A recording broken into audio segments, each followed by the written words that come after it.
Muy buenos días, bienvenidos a su programa Se Abre la Rueda por TNO Radio. En la dirección general de la radio, Rafael Casella, Ingeniería de Sistemas, Antonio Calderón, Coordinación de Sistemas, Carolyn Méndez, Control Técnico, nuestra querida Bárbara Caguán, con el durísimo apoyo del señor Darwin Torres. Hoy tenemos un programa muy especial con el doctor Francisco Rodríguez vía Skype. Y en el próximo espacio en el que vamos a entrar inmediatamente vamos a tener una cápsula interbono muy especial, imperdible, que yo recomiendo que la escuchen completa con muchísima atención. Vamos a identificar la radio y ya venimos con Se Abre la Rueda.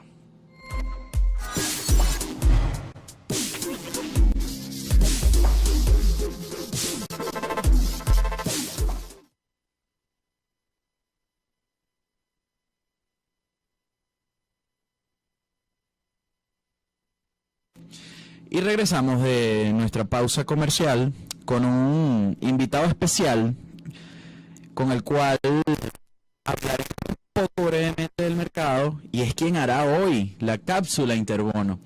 Le damos la bienvenida a Eliazar Jiménez. Eliazar es administrador en sistemas. Eliazar estuvo por más de 27 años en la Bolsa de Valores de Caracas como gerente de liquidación. Eliazar ahora pertenece a una casa de bolsa y es algo de lo más importante que hemos venido hablando. Es una de esas personas que ha tratado de romper este paradigma de que la bolsa es un mercado elitesco, de que la bolsa es un mercado solo para personas que saben, que tienen conocimiento financiero. Eliazar ha sido docente incluso en cursos dictados por el Instituto Venezolano de Mercado de Capitales, que pertenece a la Bolsa de Valores de Caracas, y tiene profundo conocimiento de cómo se mueve este mercado entre los clientes institucionales o lo que son los clientes profesionales, que son nuestros colegas de las otras 27 casas de bolsa, dado que, como repito, él trabaja en una casa de bolsa. Eliazar, bienvenido. Muchísimas gracias por la invitación. ¿Cómo has visto el mercado en estas últimas 3 semanas, el mercado bursátil en Caracas, de la Bolsa de Valores de Caracas, valga la redundancia? Ha estado bastante complicado, vemos poca oferta, poca demanda incluso, y una de las cosas más importantes, si quieres iniciamos por el tema de qué es el bid y qué es el offer, porque mucha gente escucha, le pegan por el bid, le pegan por el offer, o leen eso. Importantísimo también, Eliazar, que aclares, porque hemos estado leyendo en las redes sociales algo muy delicado sobre la administración de cartera por parte de las casas de bolsa. Es una licencia especial, es una licencia para una casa de bolsa, es una licencia de un asesor de inversión, porque aquí estamos para eso, para aclararlo. Dejo todo en tus manos. Bienvenido nuevamente. Ok, muchísimas gracias.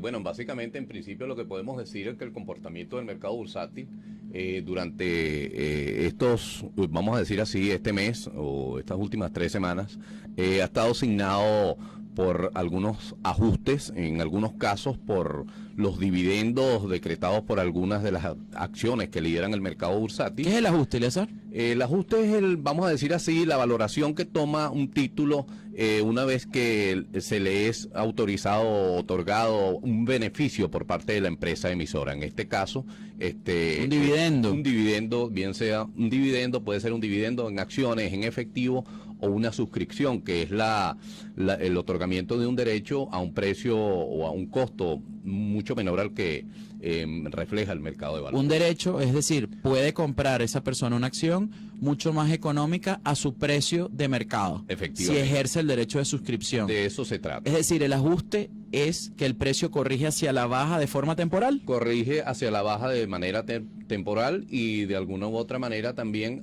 beneficia, en este caso, al tenedor del título, ya que aumenta su nivel de inversión y, por supuesto, su cartera de títulos accionarias. Ok. ¿Qué es el bid y qué es el offer, Eliazar? El bid, son terminologías bursátiles, estimados. Bursátiles. Importante tomar en cuenta que la terminología es algo que debe utilizarse, y creo que no solamente a nivel del mercado como tal, sino a nivel de los mismos sistemas operativos. Y para los inversores que lo conozcan. Por supuesto. Porque vemos, y te repito, disculpa que te interrumpa, pero está muy bueno esta alimentación, esta retroalimentación. Siempre escuchamos o estamos leyendo y a los financieros como que nos gusta ese Spanglish. No, le están pegando por el bid o le están pegando por el offer. Pero vamos a la práctica rapidito. ¿Qué es eso del bid y el offer, Eliezer? Bueno, el bid y el offer básicamente son términos que se utilizan para darle, vamos a decir así, es el término que se utiliza para la oferta y la demanda. ¿Qué ¿Cuál pasa? corresponde a cuál? Bueno, efectivamente, cuando hablamos del offer estamos hablando de las ventas y cuando hablamos del bid estamos hablando de los compradores. El bid, entonces, cuando dicen le pegan al bid, es el que está comprando. Es el que está comprando. Y el que está vendiéndole es el offer. Es el offer, efectivamente. Y el offer, el bid siempre está por encima del offer, ¿correcto? Debiera ser, esa es la técnicamente lo que se debería practicar en todo mercado donde la oferta y la demanda es, vamos a decir así, la filosofía o el esquema bajo el cual se trabaja. Es este el caso de la Bolsa de Valores de Caracas, ¿correcto? Uno de los casos, el mercado de valores. En la Bolsa de Valores de Caracas. Valores de Caracas. Ahora te pregunto, Eliezer, para cerrar la cápsula, que antes la hacíamos leyendo, quizás cómo estuvo el movimiento, cuánto cerró, cuánto ganó, cuánto perdió. Lo estamos viendo de todas formas, está en pantalla. ¿Qué ha pasado? ¿Qué ha pasado estas 3 semanas? El tema de la liquidez monetaria, de la restricción de liquidez de la banca, la restricción al sistema, ¿cómo ha afectado a los títulos? Cuéntanos. Efectivamente, ha tenido una preponderante afección en el sistema financiero y, por supuesto, ha repercutido en el mercado de valores y eso se ha visto en el comportamiento de la oferta y la demanda, así como del precio de los títulos que, por supuesto, ha llevado el mercado a un pequeño retroceso de ajuste que de alguna u otra manera, aunque se vea de manera negativa, creo que las variables afectan de manera sensible al mercado de valores y en el caso de la presentación ayer del Banco Central de Venezuela con respecto a los nuevos billetes que salieron a circular, eso da un aire o muestra un pequeño aire o impulso que se pudo ver ayer en el mercado de valores venezolano, donde las acciones, donde el mercado hizo muchos ajustes al alza y se mantuvo en esa tendencia. Recordando algo, particularmente estamos hablando del mercado de renta variable, que es el que se cotiza en este momento, el que tiene... El mercado secundario per se en cualquier parte del mundo es la Bolsa de Valores. Estamos hablando de los 28 títulos que cotizan en la Bolsa de Valores de Caracas. Entonces, para cerrar, según tu comentario, observamos que ayer hubo una leve recuperación con base en expectativas racionales y adaptativas por medio del anuncio del Banco Central de la ampliación del cono monetario, ¿correcto? Efectivamente. Es decir, que la jornada que está corriendo en este momento en el que estamos hablando puede estar al alza. Pudiera estar en una moderada tendencia al alza. ¿Cómo ves a los operadores, para cerrar? ¿Cómo ves al mercado institucional? ¿Qué lo ves haciendo? ¿Lo ves cauto o lo ves comprando, aprovechando unos precios muy interesantes? ¿Qué observas en el mercado para cerrar? Básicamente la estrategia es la compra en este momento, pero también hay una cautela en virtud también de expectativas que se tienen no solamente a nivel de lo que es el mercado de valores, sino de las medidas macroeconómicas que pueda tener el gobierno para solucionar el problema de la liquidez, que es bastante importante y que está afectando a la mayor parte de la estructura económica del país. Gracias, Eliezer. Muy amable. Siempre bienvenido a la cápsula Interbono y siempre bienvenido a Se Abre la Rueda. Gracias, hermano. Saludos. Buenas tardes.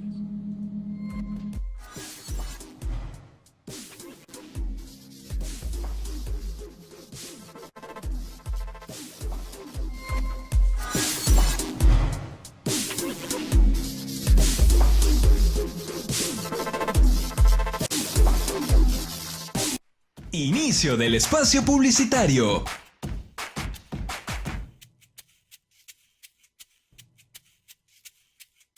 Yacht Center, 40 años en la Marina Deportiva de Venezuela para la compra de su barco nuevo o usado.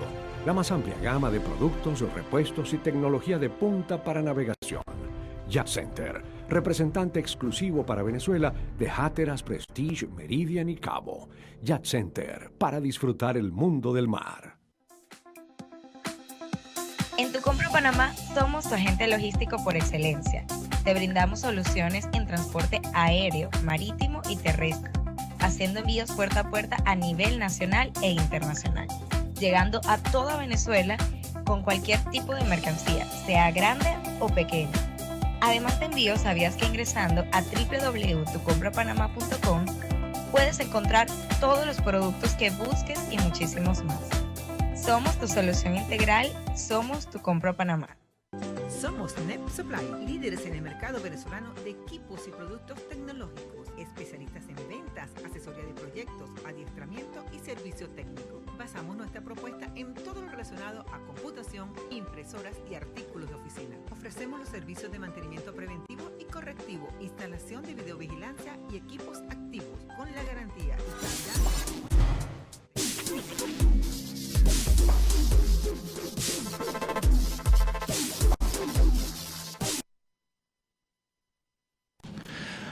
Bien, volvemos a su programa Se Abre la Rueda. Tenemos un invitado de verdad trascendental, importantísimo en este momento coyuntural de la economía, con muchas cosas que han sucedido, sobre todo en lo que va de semana. Estamos hablando del doctor Francisco Rodríguez, economista jefe de Torino Capital, además también fue director y economista en el Bank of America Merrill Lynch para el área andina. Dirigió la oficina de presupuesto entre 2000 y 2004, la oficina de presupuesto del Congreso de Venezuela. Ha sido profesor en la Universidad de Maryland en College Park, en la Universidad de West Bank y en el Instituto de Estudios Superiores de Administración en Caracas. Permanente invitado a conferencias, charlas y sus artículos de opinión en el área económica, financiera, pues en los principales periódicos y escritos del sector. Tenemos un invitado de lujo, José. Así es, doctor Francisco Rodríguez, bienvenido a Se Abre la Rueda, es un honor para nosotros, muchísimas gracias por su tiempo y bueno, nada, tiene usted la pelota en la mano, dado que reside en una ciudad altamente beisbolística y Venezuela también es un país altamente beisbolístico. Muchos temas por abordar, profe. Bueno, muy buenos días, muchísimas gracias por esta invitación, un gusto saludarnos y a su orden. Sí, profe, lo primero que quería consultarle es que vimos un comentario de usted, siempre muy bien redactado y con altísimo nivel pedagógico, sobre un tema de hacer una especie de canje de petróleo por alimentos y medicinas para Venezuela en el marco en el contexto enmarcado de las sanciones a Venezuela. Sería muy interesante comenzar por allí, escuchando a viva voz su opinión al respecto. Sí, perfecto. Bueno, fíjense, esto justamente parte del tema del efecto que están teniendo las sanciones sobre la producción petrolera venezolana, lo cual es indudable. Hay una discusión académica en este momento sobre si las sanciones de 2017, que fueron las sanciones financieras, tuvieron un efecto sobre la producción petrolera, pero ciertamente las sanciones impuestas a partir del 28 de enero de este año, su intención es golpear al sector petrolero. Y el problema es que esas sanciones yo creo que fueron diseñadas pensando en que iban a tener un efecto de corto plazo, pensando en que se iba a poder generar el cambio de régimen, o sea, recordemos todo el intento de traer ayuda humanitaria hacia finales de febrero, pero que también iba acompañado con la idea de que habría una rebelión militar, incluso el 30 de abril, pero eso no ha ocurrido y entonces ahora nos quedamos en lo que personalmente yo llamaría el peor de dos mundos. O sea, nos quedamos con Maduro y con sanciones. Y el problema es que las sanciones petroleras, las sanciones que impiden la venta de petróleo a Estados Unidos, básicamente le están cortando al Estado venezolano y al país una buena parte de los dólares que se necesitan para hacer importaciones. Entonces, nosotros el año pasado vimos que las exportaciones de Venezuela fueron alrededor de 34.000 millones de dólares. Ahora, este año estamos esperando que caigan alrededor de 15.000 millones de dólares por efecto justamente de las sanciones. Ahora, ¿cómo nosotros nos enfrentamos a ese problema? Y yo no quiero entrar, digamos, no es mi rol como economista entrar en la discusión de si las sanciones son buenas o malas, si debe haber más sanciones en particular económicas o no. O sea, esa es una discusión al lado, pero yo creo que, claro, que esa es una discusión un poco etérea, porque las sanciones son una realidad, las sanciones existen, las sanciones no las van a cambiar, no las van a quitar. Ahora, yo tomo el ejemplo de Irak, que es un ejemplo interesante, porque en Irak, después de la Primera Guerra del Golfo, se imponen sanciones sobre Irak, y esas sanciones duran por varios años y tienen efectos muy fuertes sobre la economía iraquí, hasta que la comunidad internacional decidió lanzar lo que se llamó el programa de petróleo por alimentos en el caso de Irak. Y nosotros podemos ver que cuando se lanza este programa de petróleo por alimentos, que efectivamente lo que permitía era que Irak vendiese petróleo a cambio de recursos que eran administrados por la Organización de Naciones Unidas para la compra de alimentos y medicinas. La producción petrolera iraquí comienza a recuperarse, pero el dinero no va al régimen de Saddam Hussein, o por lo menos el diseño estaba hecho para impedir que el dinero fuese al régimen de Saddam Hussein, sino que el dinero iba a cuentas manejadas por el sistema de Naciones Unidas para la compra de medicinas y alimentos. Y yo creo que en Venezuela, para evitar que ahora que estamos entrando dentro de esta prolongada crisis política que no sabemos cuándo se va a terminar y que las sanciones se han convertido en una realidad, creo que la pregunta que nos tenemos que hacer, más allá del debate político sobre si se deben quitar las sanciones o no, que como decíamos no va a ocurrir, es qué tipo de instituciones se pueden diseñar para asegurar que estas sanciones no tengan un efecto sobre Venezuela y en particular no tengan un efecto sobre los sectores más vulnerables. Y la idea de un programa de petróleo por alimentos como el que hubo en Irak, que sea administrado por el sistema de Naciones Unidas, requeriría un acuerdo básico, por supuesto, entre los dos gobiernos que en este momento se disputan el poder en Venezuela, pero eso nosotros ya hemos visto ese tipo de acuerdos, incluso implícitos, por ejemplo, en el caso del permiso que se le dio a la Cruz Roja para traer ayuda humanitaria a Venezuela, y por lo tanto ese esquema se podría, que fue un esquema donde básicamente la Cruz Roja le preguntó a los dos, a Maduro y a Guaidó, y los dos dijeron que estaban de acuerdo. Un esquema como ese se podría repetir con ciertas variantes para crear un programa de petróleo por alimentos para Venezuela. Excelente, profe, muy, muy pedagógico la explicación. Ahora entrando un poco más en el tema que nosotros aquí en el programa hemos hablado mucho, y usted y otros grandes economistas que tenemos venezolanos, tanto dentro como fuera, el plan macroeconómico para Venezuela. Profe, si continúan las sanciones, entonces no se va a tener un plan macroeconómico en Venezuela, entonces seguiremos teniendo este gravísimo problema de liquidez que estamos en este momento sufriendo. Seguirá la banca padeciendo una política de restricción de liquidez brutal. El encaje llegará un momento que el gobierno, por obligación, así como lo hizo con las mesas de cambio, se las pasó a los privados, regresará y flexibilizará el encaje. Y le hago una pregunta que también es clave para nosotros. ¿Existe la posibilidad de desarrollar un mercado de valores en esta Venezuela, bajo esta economía? O sea, y disculpa, un tema que ha manejado el profesor siempre, que es que estamos viviendo una dolarización de facto. Correcto. Él es un precursor o ha hablado mucho siempre de la dolarización y cómo se maneja dentro de este mismo entorno que tú le estás reflejando. Sí, una serie de preguntas bien interesantes.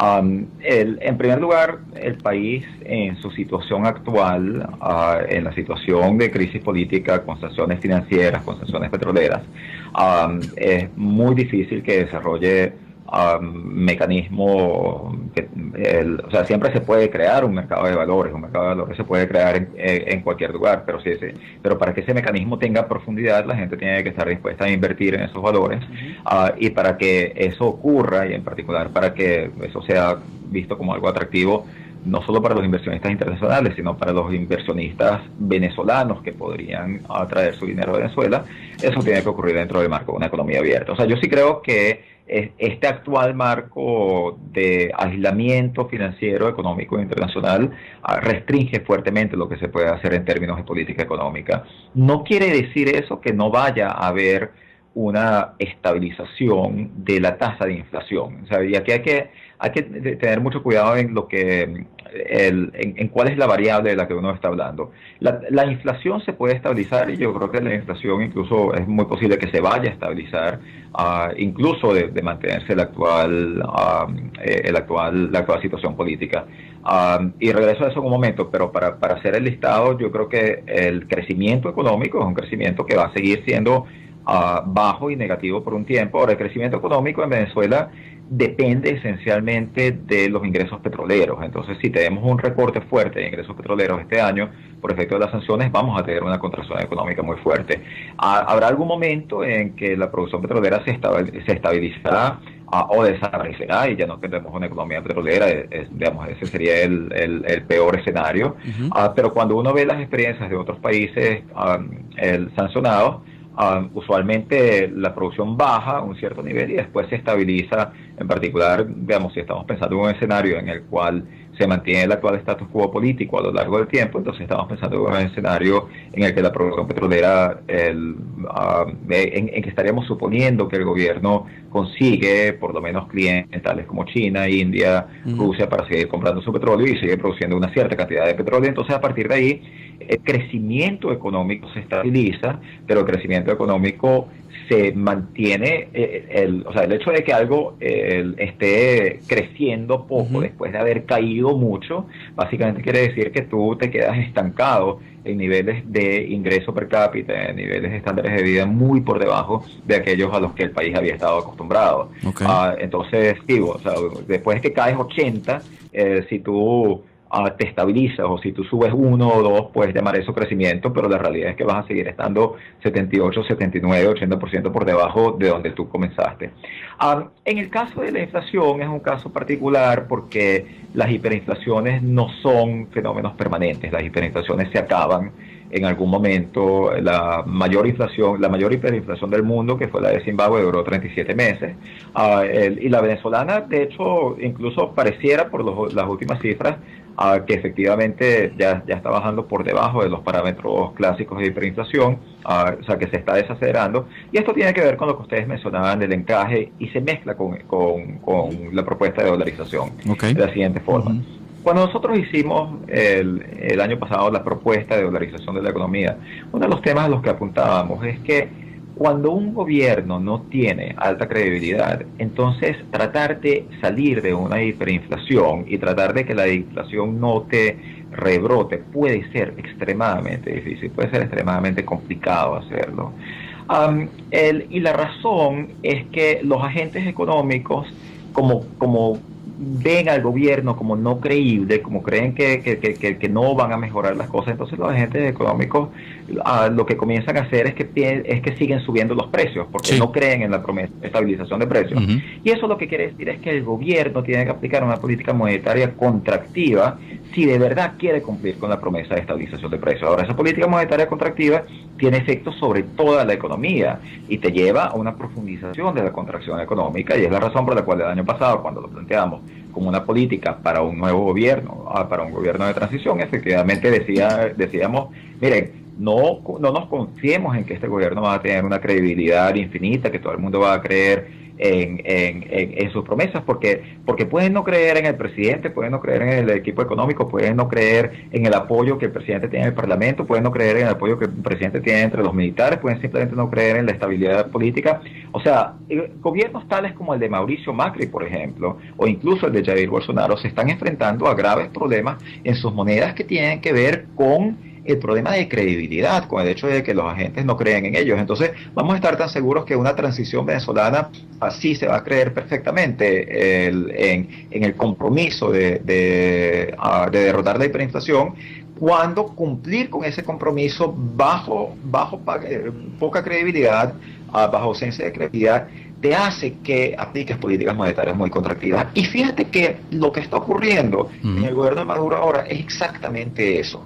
¿Qué es lo que ha hecho el Banco Central ahora bajo la presidencia de Calixto Ortega? Lo que ha hecho es aplicar una política monetaria contractiva que ha implicado a subir los encajes muy fuertemente para tratar de contener el crecimiento de la liquidez en un contexto en el cual los agentes económicos no consideraban que eso era creíble, no consideraban que el gobierno iba a poder hacerlo. Y como las expectativas de los agentes son por subidas de precios, si tú tratas de aplicar una política monetaria contractiva para mantener los precios estables, vas a causar una contracción económica profunda. Eso también le podría pasar en menor medida, porque un nuevo gobierno no tendría los problemas de credibilidad de Maduro, pero tampoco tendría el problema de credibilidad resuelto. También habría dudas sobre la credibilidad de sus políticas económicas, como las ha habido, por ejemplo, sobre las políticas económicas de Macri. Y eso lo que quiere decir es que hay un grave riesgo de que el nuevo gobierno tenga que aplicar políticas monetarias contractivas que impidan que la economía se recupere lo rápido que se podría recuperar. Por eso es que nosotros planteamos la necesidad de la dolarización. La dolarización tiene un efecto, entre los muchos efectos positivos y entre algunos costos que también tiene, y hay que sopesar los beneficios con los costos. Uno de los efectos que tiene, que es un efecto inmediato, es que te convierta la política monetaria en algo creíble, te da la credibilidad que tú necesitas para evitar la contracción económica que si no tendrías que vivir, porque la credibilidad viene, tú ya no le estás pidiendo a la gente que crea que el gobierno no va a imprimir bolívares, tú lo único que le estás pidiendo a la gente es que crea o que sepa, que entienda que el gobierno no puede imprimir dólares. Apenas la gente entiende eso, los precios se estabilizan y puedes tener mayor crecimiento económico y evitar esa contracción que viene de la política monetaria contractiva. Profe, perfecto. Vamos un minuto, disculpa José. Quisiera que empleáramos y de pronto en un lenguaje un poco más llano sobre el efecto, sobre el proceso primero y el efecto de la dolarización. Vamos un momento comerciales y al regreso entramos de lleno de nuevo con este tema, profesor. Muchas gracias. Perfecto.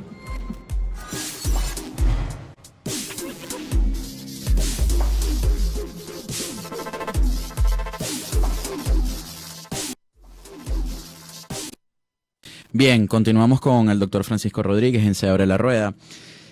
Profe, quedamos tocando el tema de la dolarización y quería hacerle una pregunta porque es una discusión que se está dando muchísimo en Venezuela y como todo, tiene múltiples opiniones. Pero estamos viendo que hay como un fenómeno de inflación en dólares. Vemos que un bien nos puede costar en Caracas X cantidad de dólares, mientras que en una de las ciudades más caras del mundo vale menos. Entonces, es un fenómeno que muchas personas no entienden por qué está sucediendo. Otras dicen, bueno, pero es que la distorsión de la economía venezolana me lleva a que tenga que pagar unas alcabalas en las aduanas, etcétera, etcétera, y eso impulsa mi precio. Pero usted, que es un analista que tiene en perspectiva todo lo que está sucediendo en Venezuela, ¿cree en realidad de esto o a qué se debe que un bien en Venezuela, puesto en Venezuela, en dólares, sea más caro que, por ejemplo, en Madrid, en París o en Nueva York? Sí. Bueno, fíjate que es una pregunta interesante porque eso usualmente ha sido así en Venezuela. Y usualmente es así en muchos países desarrollados, mucho más los países que tienen fuertes impedimentos, países en desarrollo, perdón, mucho más los países que tienen fuertes impedimentos al comercio internacional. Lo que ha ocurrido en Venezuela es un tema un poco más complejo porque hay que distinguir fíjate que ustedes hablaron de dos cosas, una es la inflación en dólares y otra es este fenómeno de los precios comparativos entre Madrid, y Venezuela, o entre Nueva York y Venezuela. Y cuando tú lo piensas, tiene toda la lógica del mundo que un bien que se produce en Estados Unidos sea más barato en Estados Unidos que en Venezuela, porque hay que llevarlo de Estados Unidos a Venezuela, hay que pagar aranceles, además de todos los elementos que ustedes mencionaron, de lo que puede ser el efecto de la corrupción, o sea, cuánto se le tiene que pagar, no en aranceles, sino cuánto se le tiene que pagar a los funcionarios para que efectivamente dejen entrar el bien al país. Y por lo tanto, ese fenómeno de que las cosas sean más costosas dentro del país que fuera del país es normal. Ahora, a nosotros no nos parece tan normal ahora, porque venimos de un periodo en el que no era así, y aquí esto se mezcla con otro elemento que sí es el elemento de la inflación, que es que a veces cuando tú tienes una depreciación de la moneda muy fuerte, los precios no se ajustan lo suficientemente rápido. Entonces ahí tienes algo que se llama un periodo de depreciación real en el cual los bienes se hacen muy baratos en dólares. Y en el 2017 y en el 2018 esa era la situación de Venezuela. Y eso tiende a pasar al comienzo de las hiperinflaciones, porque cuando comienza la hiperinflación, el dólar se dispara y los precios también se disparan, pero al principio el dólar se está disparando mucho más rápido. Entonces al principio comienzas a conseguir, y eso es un poco, casi que se convierte en un deporte en ese momento, tratar de buscar los bienes que son lo suficientemente baratos en dólares, y tú te conseguías distorsiones muy fuertes en ese sentido, en el que había cosas que eran ridículamente baratas en Venezuela, pero lo eran simplemente porque era el bien que quedaba en inventario antes de que volviesen a subir los precios. Ahora, lo que ocurre después de que pasa un tiempo es que la gente, como que los agentes se ajustan a eso, porque si un comerciante trajo un bien y ese bien se vendió al dólar viejo, después cuando él va a cambiar esos bolívares por dólares para comprar un nuevo bien, se da cuenta que no puede cumplir ni siquiera con cubrir los costos de reponer ese bien en su inventario. Entonces lo que terminan haciendo los empresarios es más bien lo contrario, es que comienzan a tratar de ajustar los precios aún más rápido que el tipo de cambio. Y entonces después llega un momento, y esto tiene que ver exactamente con lo que estábamos hablando antes, que llega un momento que la inflación se comienza a desacelerar, porque se aplica una política monetaria contractiva, correcto, como han hecho con el tema de los encajes. Entonces cuando eso pasa, como eso agarra a un gentío por sorpresa, entonces los precios siguen aumentando, pero el tipo de cambio se estabiliza. O sea, el tipo de cambio, los precios, como decía, se han desacelerado, pero el tipo de cambio se estabiliza primero que los precios. Entonces, cuando el tipo de cambio se estabiliza un poco y los precios siguen subiendo, entonces te consigues con que estos productos son mucho más caros y eso es un fenómeno de apreciación real. La depreciación real, que es cuando los bienes se hacen más baratos en dólares, ocurre al principio de una hiperinflación. La apreciación real ocurre ya en la segunda fase y que es usualmente la fase terminal de las hiperinflaciones. Visto desde esta perspectiva, entonces podemos decir que estamos entrando en una fase final de la hiperinflación. ¿En qué en qué fase estamos entrando efectivamente y qué es lo que tenemos en perspectiva con respecto a la inflación y la economía en general y su impacto pues en el resto de los aparatos? Sí. Bueno, fíjate, aquí yo quiero tener cuidado otra vez de distinguir entre inflación y otras variables, porque yo creo que la inflación se puede estabilizar y eso lo que quiere decir es que va a ser una economía pobre, con venezolanos empobrecidos, sin hiperinflación. Y yo creo que eso puede pasar. Y más bien, yo creo que eso va a pasar, de hecho, aunque no haya un cambio político. Y justamente por eso te mencionaba que todas las hiperinflaciones llegan a un final. O sea, nosotros no tenemos documentados en la historia económica del mundo ninguna hiperinflación de más de 37 meses. Y en ese sentido yo usaría la metáfora de que las hiperinflaciones se parecen a los incendios. Los incendios, hay un momento en que se agotan simplemente porque no tienen más nada que quemar. Entonces, si tú tienes un incendio en un bosque, bueno, al principio va a ser muy fuerte, pero después de que se quemen todos los árboles, el incendio va a morir. O sea, como que el incendio necesita gasolina. Esa gasolina es el gasto público real en Venezuela. Y una de las cosas que pasa cuando se desata la hiperinflación es que los salarios reales comienzan a caer muy rápido y por lo tanto el gasto público también en términos reales comienza a caer muy rápido. Y ese es el equivalente de la madera de esos árboles que se quema, donde ya cuando los salarios públicos reales, en términos reales son muy bajos, entonces estabilizar el déficit, resolver el problema del déficit no es tan difícil. Y ahí yo jugando otra vez con esta analogía del fuego, te diría que nosotros podemos decir que siempre que los incendios se acaban es cuando llegan los bomberos, y eso es cierto, pero también la realidad es que hay incendios que ni siquiera los buenos bomberos pueden apagar, hay incendios que solo los buenos bomberos pueden apagar y los malos bomberos no, y hay incendios que hasta los malos bomberos pueden apagar. Y yo creo que nosotros, y esa es la razón por la cual eventualmente se apagan, yo creo que nosotros en el caso actual en Venezuela estamos en un incendio que ya ha progresado tanto que es uno en el cual hasta malos bomberos, como los que nosotros tenemos a cargo en este momento de las políticas económicas, pueden apagarlo.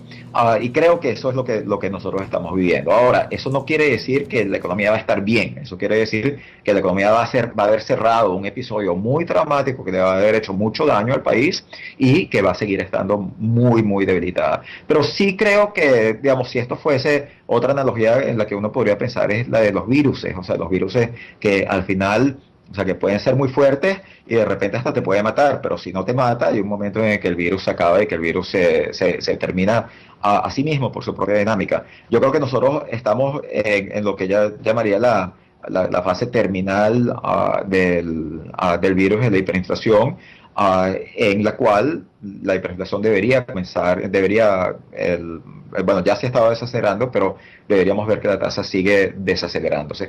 El único problema con este razonamiento que acabo de exponer, y es lo que diría, yo haría una pequeña salvedad al respecto, es que como este país está viviendo otro shock adverso de ingresos por lo que discutimos de la caída de las exportaciones petroleras que se va a dar fundamentalmente como resultado de las sanciones, entonces y estás en otra situación en este momento donde puede que este país sea vulnerable a volver a caer en una hiperinflación y que le pase lo que ocurrió en su momento a Nicaragua, que entraba en hiperinflaciones, esas hiperinflaciones duraban, después salía de las hiperinflaciones, hacía una estabilización medianamente exitosa y después se volvía a disparar la hiperinflación.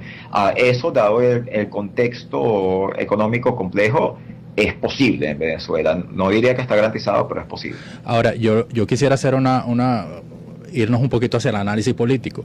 El hecho de que entremos en una caída de la hiperinflación o salgamos de la hiperinflación, contando con que el gobierno ha logrado, pues, me refiero al gobierno de Maduro, como usted muy bien dijo, hay dos gobiernos en este momento, pero el gobierno de Maduro ha logrado mantenerse, hay un proceso de negociación que se está efectivamente efectuando. ¿Puede ese gobierno de Maduro sacar réditos políticos de un hecho de que hay por lo menos una mejora perceptiva y que de alguna manera alguien se va a bañar en esa mejora? Quisiera su estructura política en ese sentido, su análisis político en ese sentido. Sí, no, la verdad que mi primera impresión es que no creo que le saque rédito político relevante por dos razones. Primero, porque esto va a ocurrir en un contexto en el cual el producto por habitante va a seguir cayendo, por lo tanto los salarios reales y los ingresos disponibles reales de los venezolanos van a seguir cayendo, va a seguir habiendo un flujo de emigración.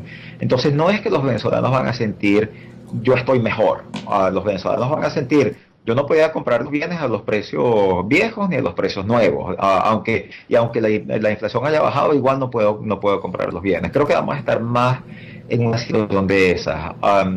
Yo sí creo que, si Maduro lograse aumentar la producción petrolera, tal vez con la ayuda de los chinos y los rusos, y lograse aumentar la disponibilidad de divisas del país y la economía comenzase a crecer, entonces ahí sí le sacaría rédito político. Pero no creo que la estabilización de la inflación de por sí, el fin de este proceso hiperinflacionario, sea algo que le vaya a traer muchos réditos. El otro tema que hay que tener en cuenta es que lo que nos dice la data de opinión pública es que la popularidad de Maduro ha caído muy fuertemente a lo largo de los últimos 5 meses esencialmente. Y esto es algo bien interesante, porque la popularidad de Maduro hacia finales del 2014, comienzo del 2015, básicamente cae a 30% y se mantiene en un territorio entre 30 y 20% por 2015, 2016, 2017, 2018. Y eso era incluso relativamente sorprendente para muchos analistas que decían, bueno, ¿cómo es posible que aquí haya habido entre 2015 y 2018 una crisis económica tan profunda que se haya perdido 40% del producto y que la aprobación de Maduro no haya caído, se haya mantenido más o menos estable en ese rango? Y había muchas explicaciones para ese fenómeno, pero lo que hemos visto este año, que es muy interesante, es que la popularidad de Maduro ha entrado en picada, no por la crisis económica, sino por la crisis de legitimidad. Maduro ha perdido 15 puntos de aprobación, su aprobación ha caído del 25% al 10% en las últimas encuestas, básicamente durante un periodo en el que no es que las cosas se estaban deteriorando económicamente visiblemente, las cosas estaban muy mal, incluso como estamos discutiendo ha habido una desaceleración de la inflación durante este periodo, pero lo que vemos es que en realidad todo el proceso del 10 de enero, el 23 de enero y toda esta crisis de legitimidad le ha golpeado. La mayoría abrumadora de los venezolanos piensa que Maduro no es en este momento el presidente legítimo del país, a diferencia de lo que pensaban hace un año. Y en eso este momento sí lo consideraban el presidente legítimo. Entonces lo que te digo es que, mi punto es que va a ser bastante difícil, ya ha caído al 10%, va a ser bastante difícil el recuperar ese terreno, y aún si lo recupera, lo recuperaría para llegar al 20%, que es una situación en la cual igual estaba complicada para él, tan complicada que no estuvo dispuesto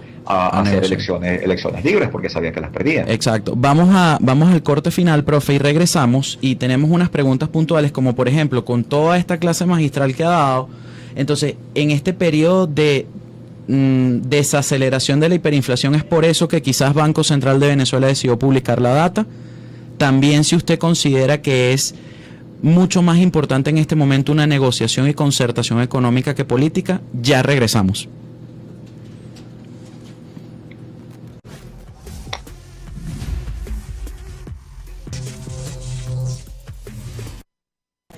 Regresamos al último corte de Se Abre la Rueda. Bueno, profe, dejamos en el tintero el tema de la publicación de la data del Banco Central de Venezuela y el tema de si es prioritario y es viable una negociación económica antes de lo político, porque se dice que no puede haber estabilidad económica sin paz política. Dejamos los micrófonos para usted, los dos anclas del programa nos despedimos y cerramos con el profesor Francisco Rodríguez y sus dos respuestas, y lo comprometemos en un lapso de tiempo que su agenda lo permita para otro programa donde analicemos directamente, profe, el tema deuda venezolana y posibilidades de un mercado de valores con todo y el contexto que ya usted ha descrito de manera muy pedagógica. Muchísimas gracias, profesor. Gracias. Adelante. Bueno, miren, con respecto al tema de la publicación de las cifras, es bastante difícil saberlo porque, digamos, estas son autoridades que no explican cuál es la razón de sus acciones cuando las toman, pero la data, digamos, es bastante mala para el gobierno. La data muestra una contracción económica muy fuerte, muestra una contracción económica que comienza mucho antes de las sanciones, sí comienza a mostrar una desaceleración en la inflación, pero de todos modos muestra un proceso hiperinflacionario también muy significativo. Entonces, creo que posiblemente digamos, es difícil adelantar hipótesis otra vez, como no ha habido una buena comunicación de parte del Banco Central, pero creo que hay un momento en que se dieron cuenta las autoridades que no ganaban nada y que perdían mucho, de hecho, no publicando la data. Incluso había habido problemas, se había mencionado la posibilidad de que Venezuela fuese sacada del Fondo Monetario Internacional porque no le estaban mandando datos al Fondo Monetario Internacional. Yo creo que es más posible que hayan privado más ese tipo de factores. Okay. Con respecto al tema de la negociación, sí, efectivamente ha habido unos intentos de negociación en Noruega.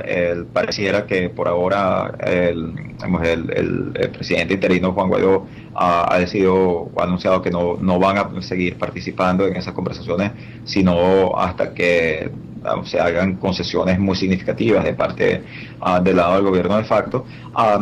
Y en ese sentido, yo creo que el tema venezolano es un tema en el que va a ser difícil que nosotros salgamos de esto mediante una negociación. Es muy difícil, de la crisis política mediante una negociación. Y yo creo que solo lo haremos si la comunidad internacional, incluyendo Estados Unidos, Rusia y China, deciden que quieren resolver el problema de Venezuela y deciden que quieren convertirse en los líderes de esa negociación.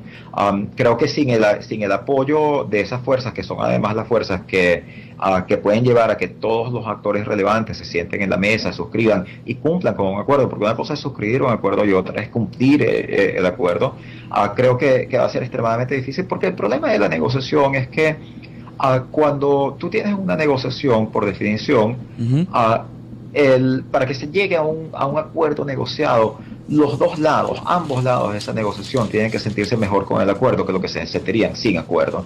Y esto es muy difícil que sea el caso en particular para el lado de Maduro y del grupo de Maduro en este momento. Okay. O sea, ¿cómo podemos garantizar un acuerdo donde ellos van a estar mejor de lo que están ahorita en la situación actual? Porque si no lo van a hacer voluntariamente y vamos a seguir en el terreno de la confrontación. Solo lo podrían hacer, creo yo, si actores tales como Rusia, como China, le dicen que lo tienen que hacer, y para eso se requiere una negociación más supranacional, y por esta y por otras razones, incluidos los temas económicos, incluido la necesidad de proteger los activos del país, la creación de un programa por alimentos, es que yo he propuesto que el caso de Venezuela, y en particular el caso no solo de la negociación política, sino de la necesidad de darle una solución a la crisis política, lo que se ha convertido en un problema de seguridad para la región, y de darle una solución a los problemas económicos de los venezolanos, se trate y se aborde en el Consejo de Seguridad de Naciones Unidas, que fue donde se creó el programa de petróleo por alimentos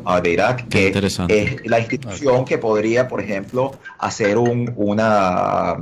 tomar la decisión de proteger los activos venezolanos en contra del embargo, que pueden llevar adelante los acreedores. Por el tema de la deuda, profe, ¿no? precisamente en este momento se está dando el tema de Citgo, de que se puede perder frente a los acreedores. El Consejo de Seguridad de Naciones Unidas tiene la potestad para proteger a los activos venezolanos en contra de un embargo. Entonces, por esta y muchas razones, creo que lo urgente es que nosotros tengamos una negociación supranacional, una negociación que se lleve adelante en el Consejo de Seguridad, que es donde se puede llegar a un acuerdo entre las grandes potencias. Creo que esto es parte de la realidad. Hay que distinguir entre lo que nosotros queremos que ocurra y lo que creemos que va a ocurrir y que puede ocurrir. Creo que si no hay un acuerdo entre las grandes potencias, en Venezuela es muy improbable que nosotros consigamos una solución a la crisis política, y puede que simplemente continúe el status quo, que es el peor de todos los mundos, por lo menos para los venezolanos. Muy delicado, muy delicado. Profesor, nuevamente, muchísimas gracias, encantados con su participación, gracias por su tiempo, gracias a su equipo. Y bueno, de esta manera le damos por cerrado el programa de hoy, y como siempre es nuestro eslogan, cerrada la rueda. Muchas gracias. Viento y marea para todos. Hasta luego, gracias a ustedes.